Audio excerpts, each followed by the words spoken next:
earring. Mao na ilang main food. Kung tagana na itong earring o apple, mukhaon ka ha? Dili. Depende sa nadana daw. Naman yung earring mukhaon depende sa nadana. Kaya sagot ko na natong tao. So, naapon sila whiskers. Kining whiskers, makadugang tayo sa earring nga. Bisang usahan ka itong tago sa itong bulan. Hindi mo masakot. Kawantay mo. Tungkol ilahang whiskers na additional dari dapat ibabaw sa ilang mata. Dari dapat. May marag ilahang balibong-balibo dari kini o dari dapat ibabaw sa ilang mata. So, kanang grabe kayo sila sensitive. Grabe kayo panimpot yun. Nya, naging ko'y na kuanan na earring nga. Ako dili ko hilig og earring. Angkon ko dili ko hilig og earring. Tingalagi ko earring man ako topic. So okay ra na. Dili ko hilig og earring, at least karon ay bala na ko sa characteristic sa earring. Dili ko hilig og earring na ako'y mangumangkon sa hiligaw og earring. Then kung maabot gani na siya sa balay, ihalay nang kubuso ng earring, meron ba gyud ang dili sa silingan. Kay di man hilig og earring, siya lang man ang hilig. So one time pag abot niya, bisaka din na yung iring-iring. Bisaka iring-iring sa iyahang naribagan para sabak dayon. Then, nasudlan mag-ilaga ang balay.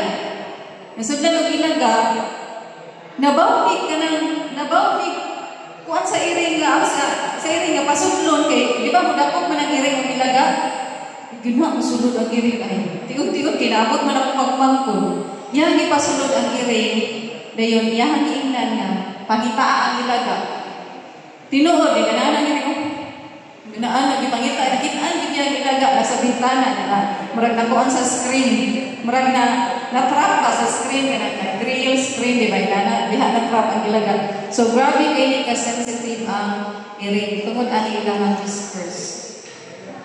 Kinipon ilahang dunggan. Saan na maprotektahan nila ang dunggan. Nga, walay mong sulod ng mga balas-balas sa sulod. Kabantay pa na ilang dunggan mo, piko man ang galit. Ilang na piko-pikoon. Kung hilig mong iring ha. Ilang na piko-pikoon. So, muna, mo-protector siya sa ganang mga abog o sa mga balas-balas. Kinipon ilahang, kabantay mo sa iring nga. Sige, tilak-tilak. Ang ganito yung iring, tawag din sila, cats are known for their cleanliness. Dili sila ganang mahugawan sila. Din nga. Magsingin na kita sila tilap-tilap. Tilapan na nila mga abog-abog. Bika sila doon. Pati limpyo na. Limpiado din kayo, no? Limpiado, pero tinga sa tayo. Limpiado din kayo ang iring. So, magina sila. Known as cleanliness.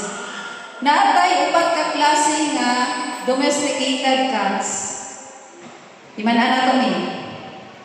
Nang gitawag short-haired domesticated cats.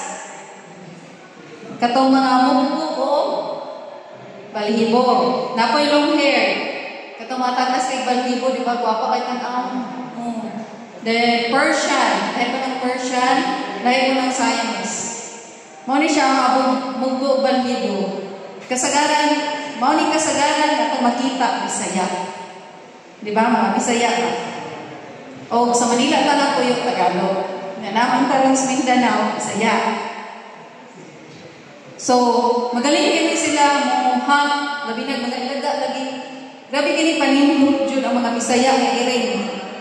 Mani ang mga sample sa mga short hair. Napoy gwapa-gwapa ba yung short hair o tanawan ang nasa tunga? Gwapa ba yan siya? Labong kayo pero mubo ang iyang balibo. Dili na siya Bisaya ha. Minsik siguro na. Then, long-haired cat. Ang kagwapa sa iring no, nga tag-as kay balibo. Ako ganahan ko magtanaw iring. Ilang ko ganahan makeup, kay murag ganahan ko, basta balibo. Kaya mamili ko ang ihang balibo. Tak-tak din ang ihang balibo. Then, according to studies niya, namang ko friend na ang iyahang anak pagkatao. Ako lang i-share sa inyo ha, out siya sa kanagpuan. Ang iyang anak pagkatao is, pikok ganyan iyang isa ka mata. Dahil ang ingon sa doktor is, Sakto man ka, unta ka o ka ng vitamins, siya may doktor at siya may organizer. Ang akong pangutanan nimo, kinilang, daghan ba mo iring sa balay? May miyang ingon nga, yes kong daghan siya iring, hilig siya ka iring magamos-gamos. Mauto siya hinungdan na ang bata na apiktuhan. Kung buros di ay, naman tayo ninyo unong na rin, pagkaabot sa panahon ng buros man, di ba? O, ligay-ligay sa pag-iring ha.